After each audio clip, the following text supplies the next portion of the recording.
The next chapter in ground improvement techniques is modification by inclusions and confinement. Let us discuss about the concept of soil reinforcement. The strength and stiffness of soil can be improved by providing reinforcement materials, that is inclusions, such as metal strips, fibers, soil nails, micropiles, anchors, etc. This process is called soil reinforcement, where the reinforcing materials prevent the shear failure or excessive settlement of the soil by absorbing the tensile loads or shear stresses developed in the soil mass. The bearing capacity of soil increases due to the friction developed at the interface of soil and reinforcement material. Reinforced soil structures are formed by compacted layers of soil 50 to 150 cm thick, in which reinforcing elements of appropriate length are interposed to improve overall resistance. The external face of the reinforced soil can be covered with any facing materials such as sheets or blocks. The increase in number of reinforcement layers further increases the strength and ductility of soil. The fiber reinforcement is not significantly affected by weather conditions like other chemical stabilization techniques such as cement, lime and fly ash stabilization. Reinforcing soil with fiber can inhibit the tensile crack propagation and change the failure mechanism after initial formation. Despite the extensive research on fiber reinforcement, there are still no scientific procedures or standards, especially for field applications. The types of fibers for soil reinforcement are either natural fibers or synthetic fibers. The natural fibers are cheap, locally available, and eco-friendly. Coconut fibers have much tensile strength when wet and they reduce the settlements. Palm fibers extracted from decomposed palm trees increases the unconfined compressive strength, California bearing ratio and shear strength of soil. The jute increases CBR of soil, and bamboo strips can be used in temporary works as reinforcement material. Synthetic fibers can enhance the soil strength and reduce the swelling and shrinkage properties of soil. Polypropylene fibers are the most commonly used synthetic fibers, which are hydrophobic in nature and having resistance to corrosion, chemicals, alkalis and chlorides. Polypropylene fibers increase the unconfined compressive strength and shear strength of soil. Polyester increases the bearing capacity slightly and then decreases with further inclusion. Glass fibers increases the soil strength, and the strength depends on the diameter and length of fibers. Objectives of soil reinforcement. Reinforcement of soil is performed by placing tensile elements in the soil to enhance the stability and strength of the soil. Soil reinforcement is a cost-effective technique which is used to improve tensile and bearing strength of the soil. It is opted to improve the engineering and mechanical properties of soil. Reinforced soil bed increases the bearing capacity of the soil and reduces the differential settlement of soil bed. Soil reinforcement reduces the quantity of earth fill. Steeper embankment slopes are possible with the inclusion of reinforcement, and thus it reduces the land required for construction of embankment. Let's see the effects of soil reinforcement. Reinforcement improves the strength and bearing capacity of the soil. The increased number of layers and confining pressure lead to an improvement in the performance of reinforced soil. Compaction behavior of soil is affected by fiber inclusion. With an increase in fiber content, dry density is reduced and a marginal increase in optimum moisture content is noted. Fiber reinforcement increases the tensile strength of soil with an increase in dry density.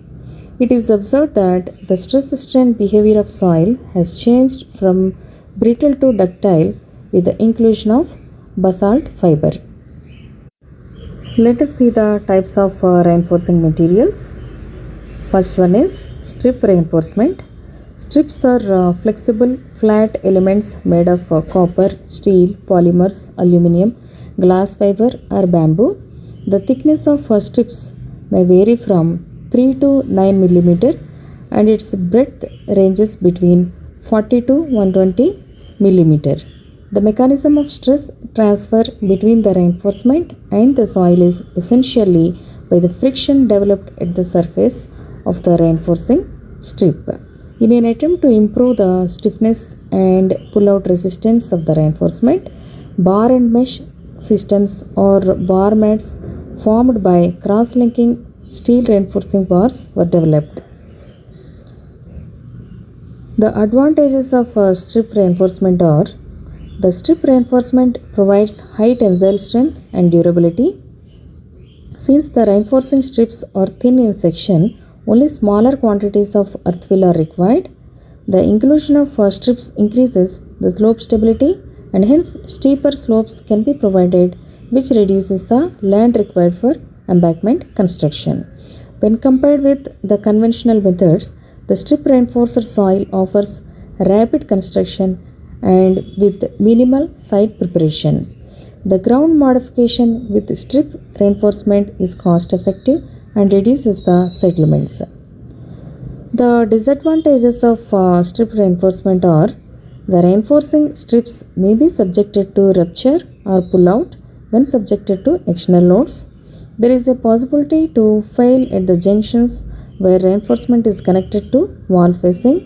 The corrosion rates of iron strips with time are difficult to estimate as it depends on the moisture changes in the soil and other environmental conditions.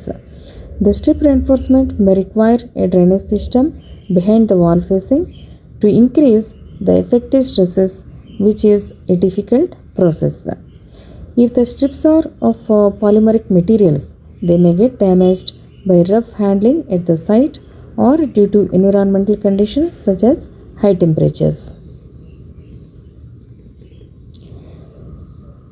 Next one is grid reinforcement. The grid reinforcement is usually provided with steel wire mesh. Other materials that can be used for grid reinforcement are geogrids and geomats. Geogrids, which are made of polymers, resist tensile forces. The grid reinforced soil offers greater slope stability, and hence the steeper slopes can be provided to reduce the construction area at the site. The grid reinforcement allows construction on poor soil conditions and reduces the thickness of earth filling below the pavements. Next topic is sheet reinforcement. Sheet reinforcement in soil can be provided from various materials such as steel sheets, geosynthetics, fabric, etc., where the thickness of sheets ranges from 0.125 mm to 7.5 mm. The use of geosynthetic sheet such as geomembrane or geofabric is economical than steel sheets, and it will not be subjected to corrosion.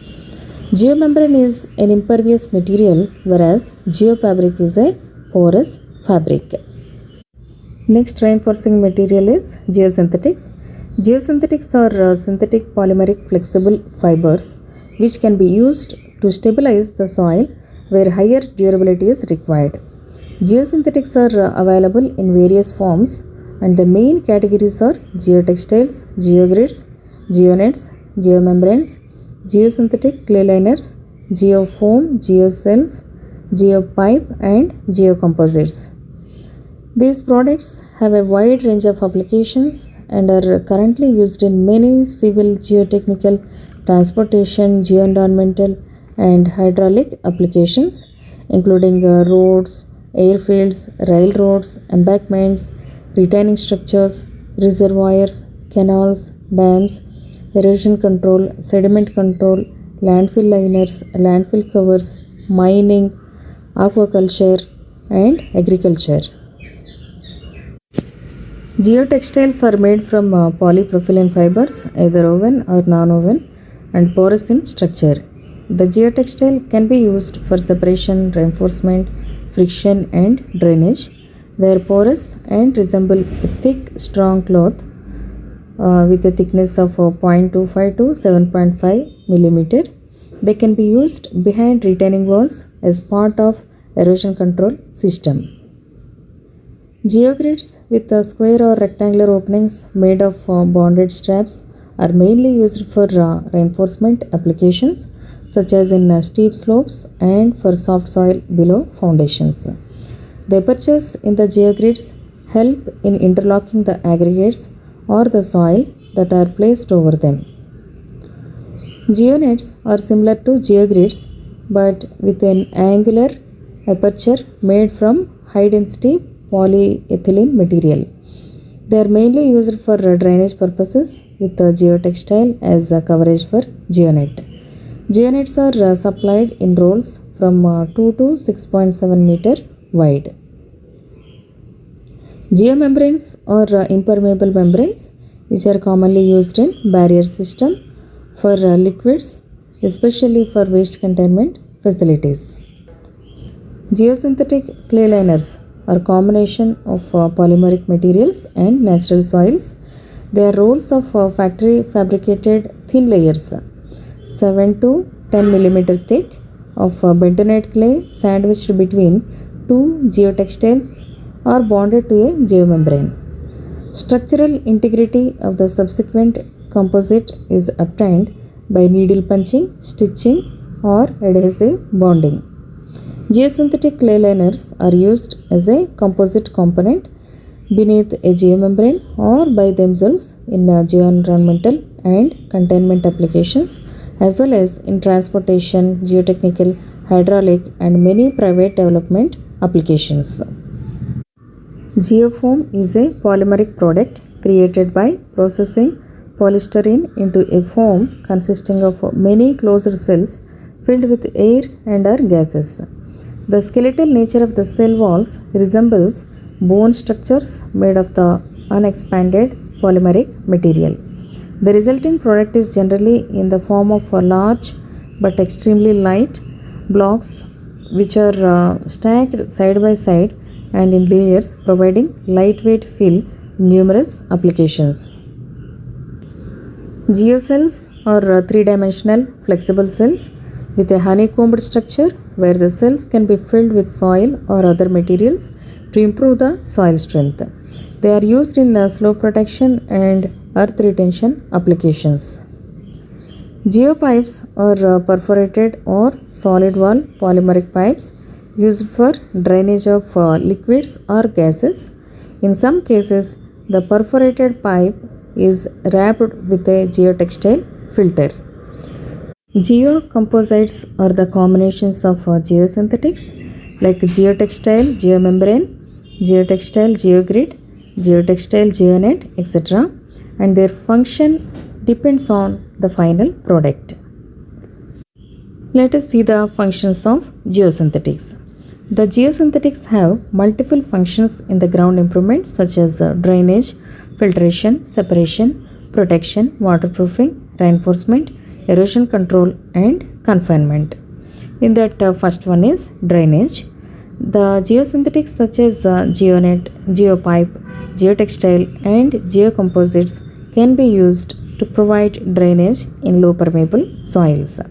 They can dissipate poor water pressures and can be used to provide drainage behind pavements, slopes, abutments, and retaining walls. Next function is the filtration. The geosynthetics such as geotextile and geocomposites act like a filter material by allowing the water to escape through the soil and retaining the soil particles. Geotextiles can be used for riverbank protection and to prevent soil erosion. The next function is protection. The geosynthetics such as geotextile, geonet, geocells, geocomposites avoid damages to a structure. They prevent the damages to a structure or a structural element by acting as a cushion or by protecting the other geosynthetics in soil. Next function is separation. The geosynthetics such as geotextile, geofoam, geocell, and geocomposites can be used to separate two different layers of soil that have different particle size distributions or to separate two different materials. The next function is waterproofing or containment. The geosynthetics such as geomembranes, geocomposites, geosynthetic clay liners can be used in fluid barrier systems to prevent the migration of fluids or gases. The materials such as geomembranes, geocomposites, and geosynthetic clay liners are used as barriers, especially to isolate expansive soils and waste containment facilities. Next function is reinforcement. The geosynthetics can be used as a reinforcement element to improve the strength, slope stability, and deformation properties of the soil. They provide tensile strength to a soil mass and increases its bearing capacity. The geosynthetics such as geogrid, geotextile, geocomposites, then geocells can be used for this purpose. The next function is erosion control or superficial stabilization. The geosynthetics such as geotextile and geocells prevent the erosion of soil particles by rain and wind. Geotextiles are also used as daily covers in landfills to prevent scattering of waste by wind or birds. Next function is confinement.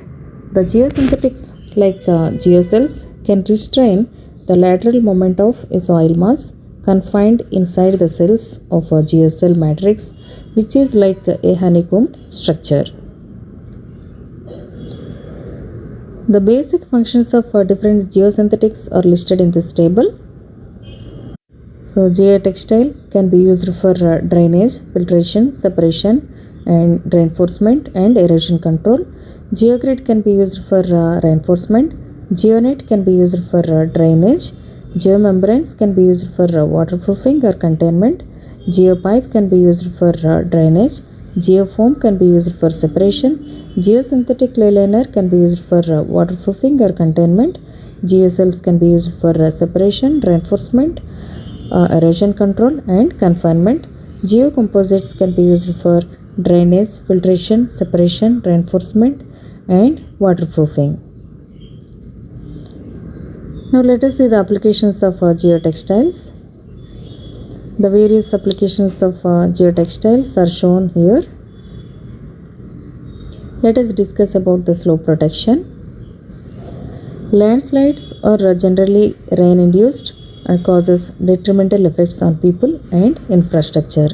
When the soil is dry or partially saturated, they are stable, but when the soil is saturated, the shear strength reduces due to reduction in the effective stress and the slope becomes unstable. Geotextile can be used for slopes or embankments as a tensile reinforcement and filter. The geotextile is usually placed in horizontal layers within the slope, which reduces the pore water pressure within the slopes during the rainy season, thereby increases the shear strength. The geotextile provided along the slope cutting also acts as a filter, which prevents the migration of soil particles within the slope.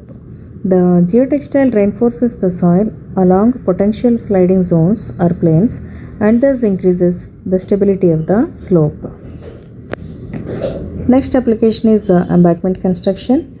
Embankments can be economically built on soft soil simply by using reinforcement to improve their stability and vertical drains to accelerate the settlement.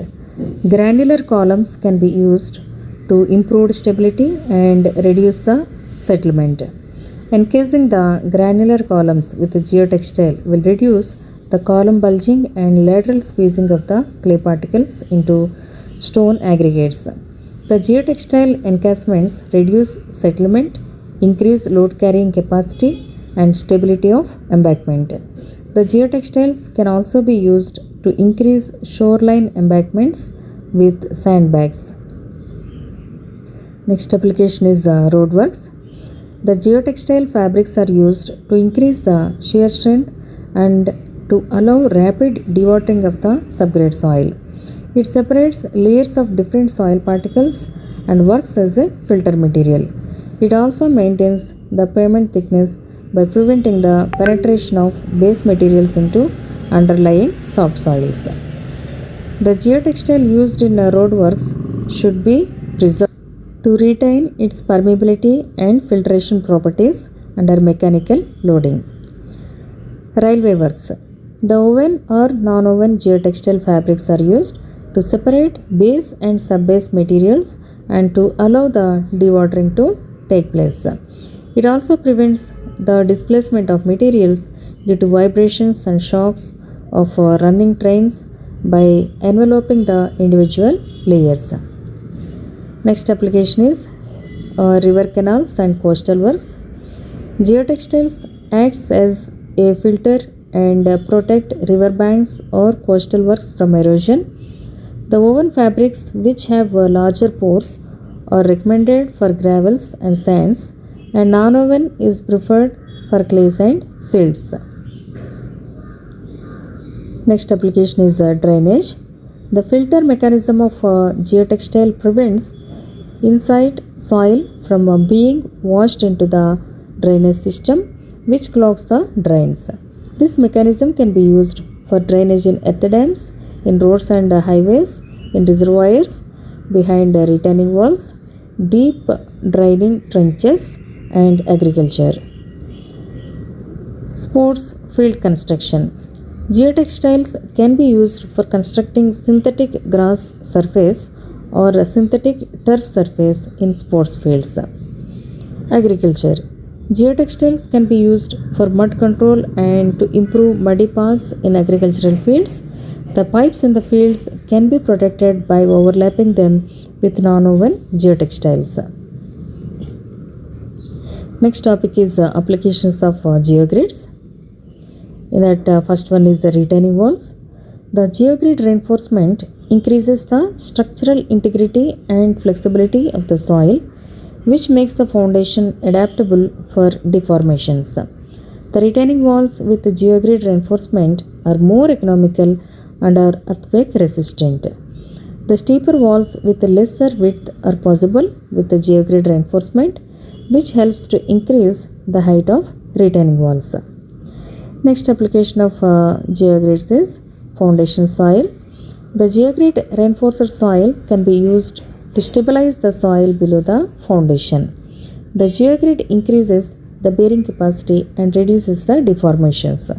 The possible modes of failure under the reinforced soil foundation are bearing capacity failure, pull-out failure of the geogrids layer, breaking of the geosynthetic layer, and creep failure of the geogrid layer. Third application is the improvement of subgrade in pavement construction. The strength of soft subgrade can be increased with the geogrid reinforcement. It also increases the stiffness and life of the pavement.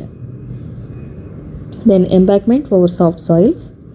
The geogrid placed in the embankment increases the bearing capacity of the soft soil and helps in dissipating the imposed loads uniformly. The land area required for embankment reduces with geogrid reinforcement, as it is possible to construct steeper slopes for the embankment. Now let us see the advantages of geogrids. Ease of construction. It can be installed in any weather conditions. Then land optimization. It makes an unsuitable area suitable for construction and helps proper land stabilization. Then geogrids promote soil stabilization. Higher strength and land bearing capacity are achieved. It is a good remedy to protect soil from erosion. No requirement of mortar. No difficulty in availability. They are flexible in nature and have high durability, reducing maintenance cost. They are highly resistant to environmental influences. The applications of geonets includes landfills and mining areas, where they can be used for drainage or filtration of gas and leachers. Then foundation walls, roads, and erosion control. Now let us see the applications of geomembranes. In that first one is landfills. So in case of landfills, it can be used for lining the solid waste landfills, daily coverings or final covering systems for diverting rainwater from pits. In case of roads and highways, They can be used for waterproofing layer beneath the asphalt layer to prevent the migration of hazardous liquid spills to surrounding areas. They can also be used for the protection from chemical spills or de-icing salts added to the roadway. Next application is containment. So they can be used in oil fields, mining sites, drilling sites, containment, storage of hazardous wastewater, disposal of mill tailings from mining operations, and for living pipelines. Next application is canals. The canals are usually lined with concrete or clay, which may crack after a certain period and may cause leakages. Adding geomembrane liners to canals along with soil or concrete reduces the loss of water due to seepage. And for rivers and dams, the geomembranes can be used as waterproof facing for dams to prevent slow failure and erosion. They can effectively control the seepage as they are impermeable. Next application is agricultural. Holding potable water, aquaculture, hydroponics, greenhouse covers, haystack covers and tank liners, cover to protect livestock and farm equipment from sun for drying or segregating the grains, etc. Other benefits of geomembranes are for isolating the expansive soils from moisture, for managing frost susceptible soils, to prevent the evaporation from the ponds, to prevent landslides and erosion. Let's see the applications of geocells. First one is erosion control. Geocells, when used as a slope cover, can hold the soil particles in place and prevents the soil erosion. Ground stabilization. The provision of geocell reinforcement in soil allows the imposed loads to distribute evenly and improves the soil strength due to lateral confinement. Next application is retaining walls. In order to stabilize very steep slopes, retaining walls are constructed. Geocell serves as both the fascia and the reinforcing element. The cells not only hold the soil in place, they also provide drainage throughout the structure. An additional benefit is that the outer cells can be vegetated, thus giving the wall a pleasing and environmentally compatible look. Next application is slope protection. The retaining walls that are used to protect very steep slopes can be constructed with geocells, which serves as a facing element as well as reinforcing element. The cells can hold the soil and can also provide drainage. The outer cells filled with soil can be used for vegetation, which improves the aesthetic appearance of the soil slopes. Next application is reservoirs and landfills. Geocells can be used to protect the liners of landfills and other slopes. Geocell with concrete forms a flexible slab that accommodates minor subgrade movement and prevents cracking. Other applications include stabilization of road and rail embankments, berms of storage facilities, coastline structures, etc. Now let us see the applications of geosynthetic clay liners. They can be used as a lining material to landfills, canals and channels. It can be used for surface impoundments, seepage control and secondary containment.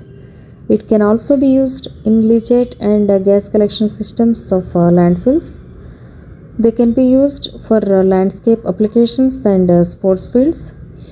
They can be used for covering the drains for leak detection and erosion control. The applications of geocomposites includes power plants, landfill leachate collection, gas collection, mine ore treatment pads, landscape applications and repairs, cover drainage, leak detection, erosion control and sports fields. The applications of geopipes include drainage in subsoil below the pavements, drainage in residential and commercial constructions, drainage in mining, agriculture lands, building foundations, retaining walls, construction sites, sports and recreational fields. The advantages of geopipes are high speed installation, external load strength, easy to handle, efficient drainage, flexible, corrosion resistant, high discharge capacity. Now let us see the applications of geofoam. They can be used to prepare level surface in hilly terrain.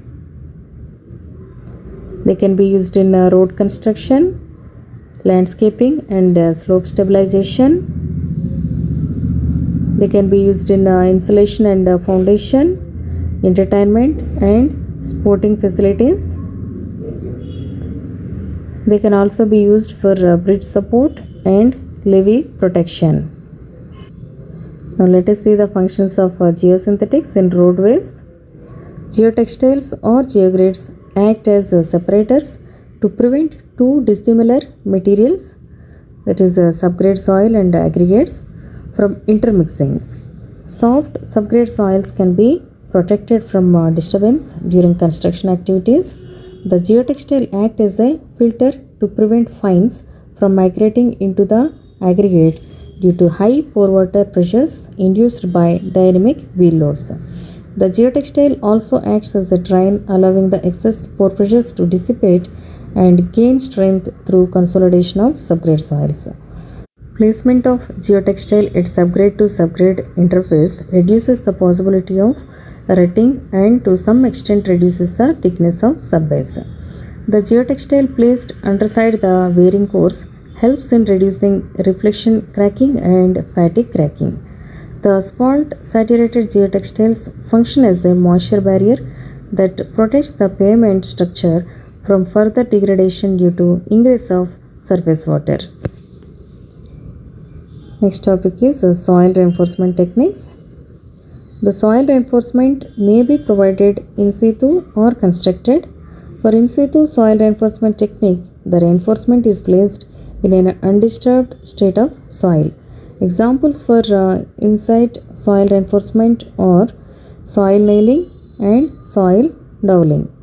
In the constructed soil reinforcement technique, the reinforcement is placed at the same time as soil is placed. Examples for constructed soil reinforcement technique are reinforced soil embankments and bridge abutments. Reinforced earth. Reinforced earth is a composite material formed by the friction between the earth and the reinforcement. The forces built up in the soil will transfer to the reinforcement by means of friction. The reinforcement develops tension and the earth behaves as if it has cohesion. This technique can be employed for the design of earthen retaining walls, bridge abutments, side walls supporting embankments, marine applications, foundation slabs, earthen dams, cut and fill tunnels, and for landscaping. The most commonly used reinforcement in reinforced earth is by metal strips. These are made of mild steel or high tensile bars and mats. Corrosion protection measures like galvanization are required. Advantages of reinforced earth. The earthen structure with reinforced earth occupies less area of land due to its increased bearing capacity and slope stability. With the provision of reinforced earth, the quantity of material and labor required for the construction reduces. The reinforced earth possesses high resilience to resist dynamic effects and differential settlements. It provides ease of construction along curved paths due to its structural flexibility, and hence it can be used in landscaping. The materials such as geosynthetics are light in weight, which allows rapid construction with long-term durability. Components of reinforced earth. The major components of reinforced earth are soil, reinforcement, and a facing if necessary. The cohesive frictional soil can be used to get the benefit of cohesionless and cohesive soils. The soil should have good drainage and should not contain chemicals to avoid corrosion of reinforcement. Now let us see the specifications for the soil which is used for reinforced earth.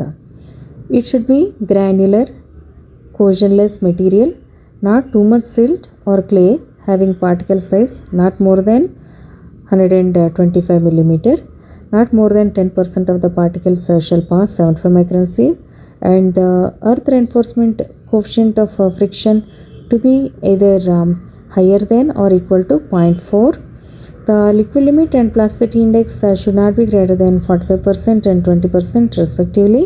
The soil must have a moisture content suitable for compaction. It should not contain undesirable chemicals to avoid corrosion. For reinforcement material, the specifications are: the most common materials that can be used for soil reinforcement are steel, concrete, glass fiber, wood, rubber, aluminum. The various forms of reinforcement are strips, grids, sheets, anchors, and chains, and their combinations. The thickness of strips ranges between 3 mm to 9 mm, while the breadth between 40 mm to 120 mm. The reinforcement should be flexible to ease placement. They should have adequate tensile strength. It should have adequate service life and durability considering corrosion and weathering.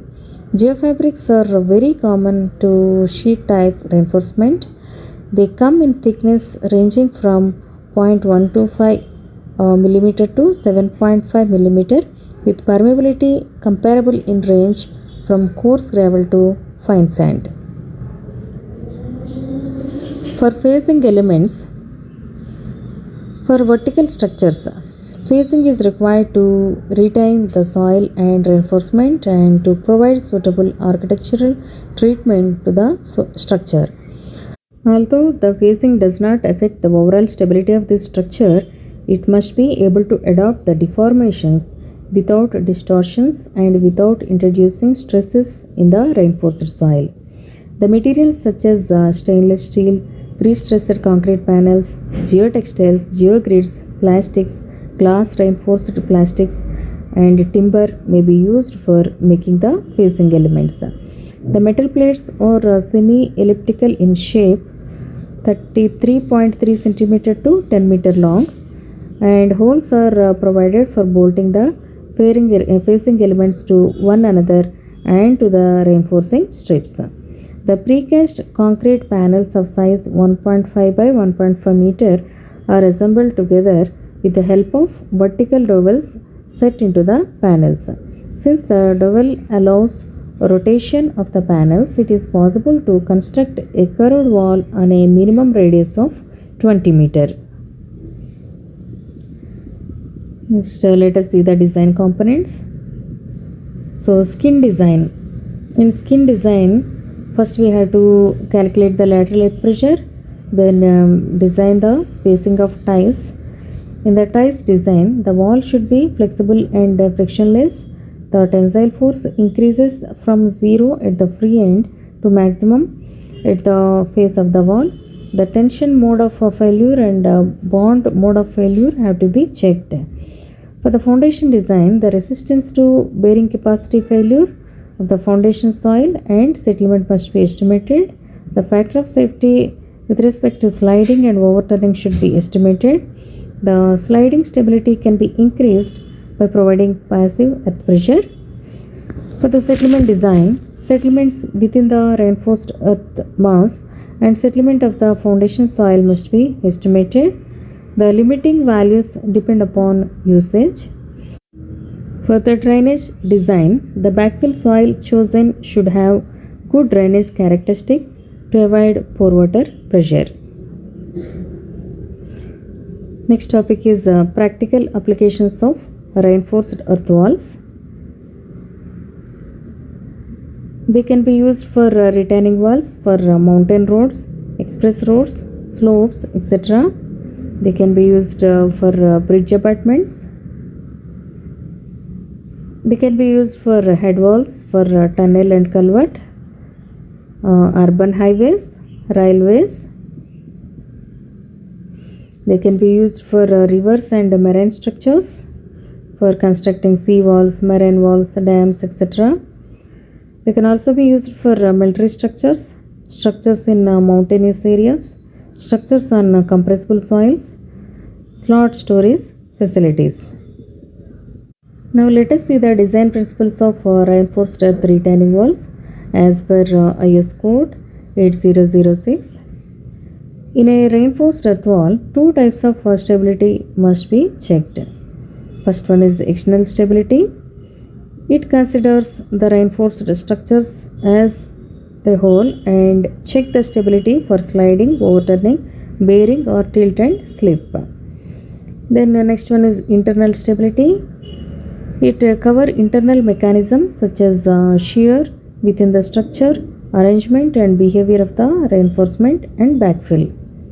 For the design of reinforced earth retaining walls, the loads are specified in table 12 of IS code 8006. The minimum length of reinforcement can be taken as 0.7 times the height of fill or 3 meter, whichever is more. The minimum depth of embedment of reinforcement is 0.6 meter and the coefficient of active earth pressure or Rankine's earth pressure is considered. For external stability, the factors of safety to be considered are 1.2, 1.4, 1.35 and 1.4 respectively for sliding, overturning, bearing or tilt and slip. The factors to be considered for the internal stability of reinforced earth or shear stresses developed within the structure, arrangement of the reinforcement, behavior of the reinforcement and behavior of backfill. Next topic is reinforced earth wall construction sequence. First one is excavation. Earthwork in the excavation of soil for reinforced soil wall shall be as per construction drawing. After soil excavation, compaction should be done to avoid any kind of settlement in foundation soil. Next step is leveling pad. An initial leveling pad of 150 mm thick using M20 grade plain cement concrete having a suitable width 300 to 350 mm to be provided below the first row of fascia layer. Next step is the first layer of fascia. It should be as per the design and drawing. During the first layer of fascia placement, utmost care should be taken to maintain the alignment of facing element. Next step is drainage material. Drainage material or filter media specification should be as per the design requirement. Drainage layer should be well compacted and which is constructed in a layer wise. The last step is placing of reinforced soil behind drainage bay or filter media. Placing the reinforced soil backfill behind the drainage zone and compacting the same. Mechanical behavior of reinforced earth. The reinforcement influences the stress strain characteristics of soil. The triaxial test conducted on reinforced soil samples indicated appreciable increase in deviator stress and revealed two failure patterns. Failure caused by rupture of reinforcement, failure due to slippage between the soil and reinforcement. The strength in the rupture failure mode is governed by the tensile strength of reinforcing elements, whereas in the slippage mode it is a function of friction between soil and reinforcement. The next topic is failure modes in reinforced soil wall. The failure modes in reinforced soil are of three types: external, internal and facing failure modes, which are shown in this figure. The external failure modes are associated with the properties of soil, reinforcement and the geometry of the wall. The reinforced soil should act as a rigid block to resist sliding and overturning caused by the earth pressure. This reinforced block should be capable of resisting bearing capacity and settlement failures. The reinforcement length in soil mass controls the sliding failure and hence a minimum length of 60 to 70% of the height of the wall should be provided. The overstressing of the reinforcement in the reinforced wall causes excessive deformation or rupture or pull out of the reinforcement. The facing and the connections between facing and reinforcement should also be stable to avoid facing related failures such as the toppling of the units and column shear failure.